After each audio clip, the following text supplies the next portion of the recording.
আচ্ছা, আজকে আমরা কথা বলবো একটা অনলাইন সংবাদ প্রতিবেদন নিয়ে। দুর্গাপুরের ডক্টর বিসি রায় ইঞ্জিনিয়ারিং কলেজের একটা অনুষ্ঠান ছিল সম্প্রতি, ২৫ বছর পূর্তির সমাপনী অনুষ্ঠান। ও আচ্ছা, হ্যাঁ হ্যাঁ, ওখানে তো সোনাম ওয়াংচুক এসছিলেন, তাই না? একদম সোনাম ওয়াংচুক, মানে যিনি একাধারে শিক্ষাবিদ, পরিবেশকর্মী, আবার অনেকেই যাকে চেনেন ফুনসুক ওয়াংরু বলে। রাইট, 3 ইডিয়টসের সেই চরিত্রটা। উনি তো লাদাখে দারুণ কাজ করছেন। হ্যাঁ, তো দুর্গাপুরের সেই অনুষ্ঠানে উনি ইঞ্জিনিয়ারিংয়ের ছাত্রছাত্রীদের উদ্দেশ্যে কিছু কথা বলেছিলেন। আমরা সেই কথাগুলো নিয়ে একটু গভীরে যাব, মানে বোঝার চেষ্টা করব উনি ঠিক কী বলতে চেয়েছেন। হুম, প্রতিবেদনটা শুরুতেই কিন্তু একটা বেশ ভাবার মতো বিষয় তুলে ধরা হয়েছে।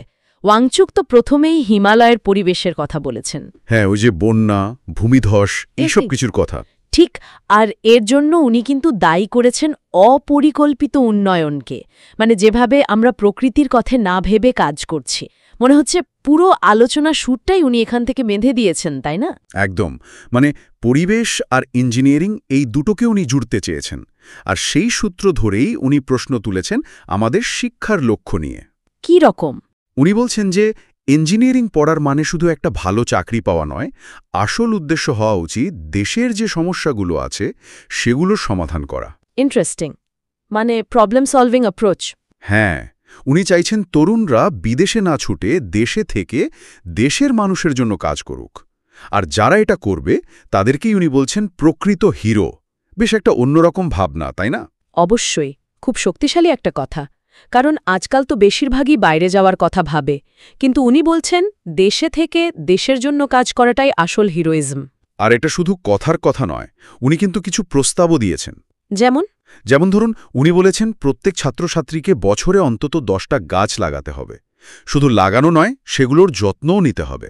বাহ, এটা তো খুব বাস্তবসম্মত একটা পদক্ষেপ। হ্যাঁ, আর উনি এটাও বলছেন যে শুধু পরীক্ষার নম্বর দিয়ে মূল্যায়ন করলে চলবে না। এই যে পরিবেশের জন্য কাজ করা বা সমাজের জন্য কিছু করা, এগুলোরও একটা একাডেমিক ভ্যালু থাকা উচিত। একদম ঠিক, শিক্ষাকে ক্লাসরুমে 4 দেওয়ালের বাইরে নিয়ে আসা আর কি, জীবনের সাথে জোড়া। এই প্রায়োগিক দিকটার কথাই আরও স্পষ্ট হয় যখন ছাত্ররা ওকে প্রশ্ন করেছিল প্রাকৃতিক দুর্যোগ নিয়ে, বিশেষ করে ভূমিকম্পের ব্যাপারটা। ও হ্যাঁ, ভূমিকম্পে নিয়ে কি বলেছিলেন উনি?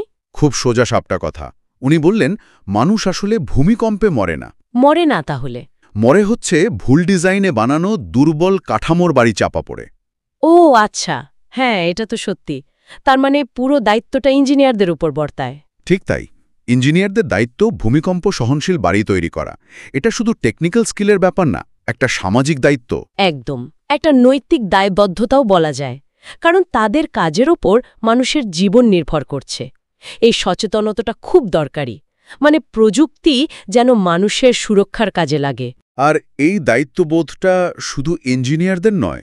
ওয়াংচুক বলছেন সরকার এবং সাধারণ মানুষ দুজনকেই অনেক দূর পর্যন্ত ভাবতে হলে। দূরদৃষ্টির প্রয়োজন আর কি। হ্যাঁ, মানে কোনো প্রজেক্ট করার আগে দেখতে হবে প্রকৃতির উপর তার কি প্রভাব পড়বে। শুধু আজকের লাভটা দেখলে হবে না। ওই যে অপরিকল্পিত উন্নয়নের বিরোধিতা উনি করেছেন, সেটা এই কারণে ভবিষ্যতের কথাও ভাবতে হবে। অবশ্যই, এটাই তো সাস্টেনেবল ডেভেলপমেন্ট বা টেকসই উন্নয়নের মূল কথা। আজকের প্রয়োজন মেটাতে গিয়ে ভবিষ্যৎ প্রজন্মের প্রয়োজনকে আমরা বিপদে ফেলতে পারি না। বিশেষ করে হিমালয়ের মতো এমন একটা সংবেদনশীল জায়গায় তো এটা আরও বেশি করে সত্যি। ওয়াংচুকের বার্তাটা খুব স্পষ্ট, প্রকৃতিকে সঙ্গে নিয়েই এগোতে হবে, প্রকৃতির বিরুদ্ধে গিয়ে নয়। তাহলে আমরা যদি দুর্গাপুরের অনুষ্ঠানে দেওয়া ওনার বক্তব্যের সারসংক্ষেপ করি, কয়েকটা মূল পয়েন্ট উঠে আসছে, তাই তো? হ্যাঁ, কি সেগুলো?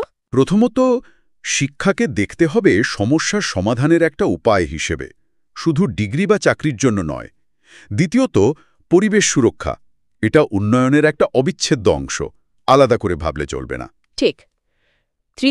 তৃতীয় হচ্ছে হাতে কলমে শেখা, ওই যে গাছ লাগানোর মতো কাজ, পুঁথিগত বিদ্যার বাইরে গিয়ে বাস্তব অভিজ্ঞতা।